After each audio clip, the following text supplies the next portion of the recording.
Brest, we have the winds are strongly affected by the topography in the region, and especially in this area we have the three main river valleys, which are the Stangala River Valley here, and over there is the Vallon de Costur, and finally the biggest of the three is the Ailorn River Valley.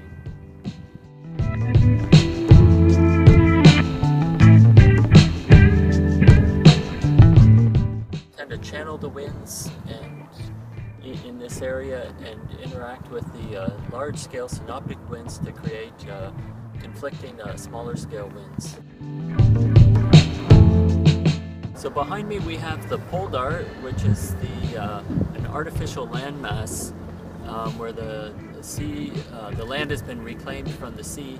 This is important for the sailing in this area because the winds are strongly affected as they flow over and around this landmass. Un produit qui est fermé, donc sécurisé. Et donc en rade, nous avons une première partie qui s'appelle le Moulin Blanc, qui est là très fermé, donc pratique pour apprendre la voile. Voilà. Et ensuite une deuxième partie un peu plus à l'ouest, au sud-ouest de la rade, qui là permet l'organisation de compétitions internationales, puisqu'elle est plus grande et permet d'avoir de l'espace pour faire de grands et beaux parcours. So behind me we have the Ailorn River behind the two bridges there, which tends to, it's a large river valley that tends to channel the winds, especially the northeast synoptic, but also the east synoptic, and the winds tend to follow the coastline of the Plougastel Peninsula, which you can see on my left here, the large peninsula, which stands over 100 meters tall. So behind me we have the Goulet de Brest, which is this gap in the topography, the channel between the Spanish Point on the left and the Brest mainland to the right. As you can see, that's a deep valley which has a strong effect on the winds. Whenever the winds are from a westerly, northwesterly, or southwesterly direction. So behind me we have the city of Brest, which is to our north, and when the winds come from the north, they tend to be very variable because they've passed over a lot of topography, and they shift from different directions in different parts of the racing course because the winds are interacting with the complex topography of the Brest area. So behind me we have Ile Ronde, the little island, little round island here off the tip of La Pointe d'Amérique, and that creates a strong Venturi effect as the winds flow over this island and around the island, the point and the island. Especially important for the southwest synoptic. So even if there's not a large-scale synoptic wind, you can always count on the sea breeze to provide a wind for you. The sea breeze is created by the thermal gradient between the sea and the land.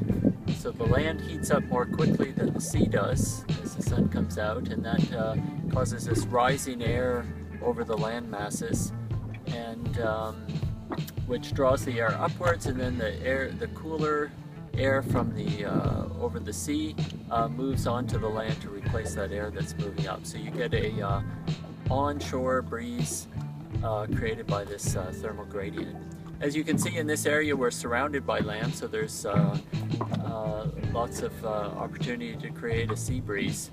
Donc il y a un premier thermique qui vient du sud-ouest. On peut le voir facilement parce qu'il y a la formation de cumulus sur la côte de Plougastel. Donc il se met en place vers midi environ, quand évidemment il fait beau, que la terre chauffe. Et ensuite donc, il y a une rotation par la droite.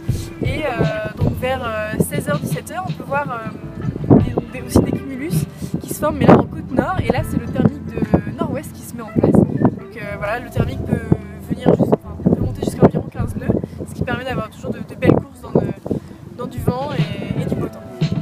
So initially the sea breeze is from the south, but progressively during the day it turns in a clockwise direction. So in late afternoon, as it gets stronger, it's from a northwesterly direction, but continues to turn until finally it's coming from the northeasterly direction by the end of the evening.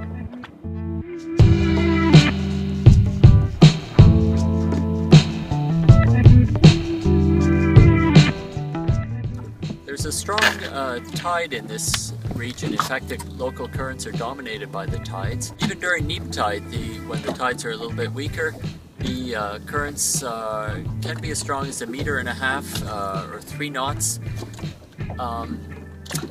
During spring tide, which is the stronger part of the 2-week tidal cycle, the tides can reach 4 knots or 2 meters a second. The good thing about the tides is they're well predicted. One can just look at the charts ahead of time before the race and verify where the currents are going.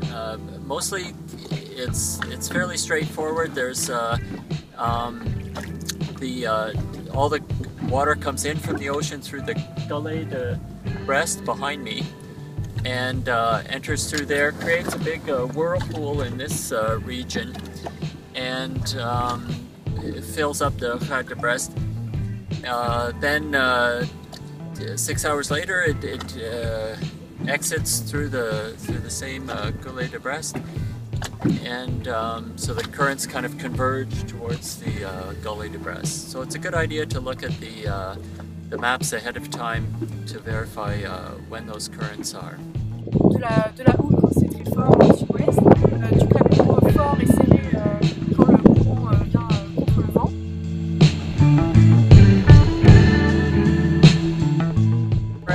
The sailing is quite technical because of the complex topography that surrounds the North Bay here. It's like a big nautical stadium which is surrounded on all sides by complicated topography, which means essentially the winds are never constant or hardly ever constant. They're always interacting with the topography,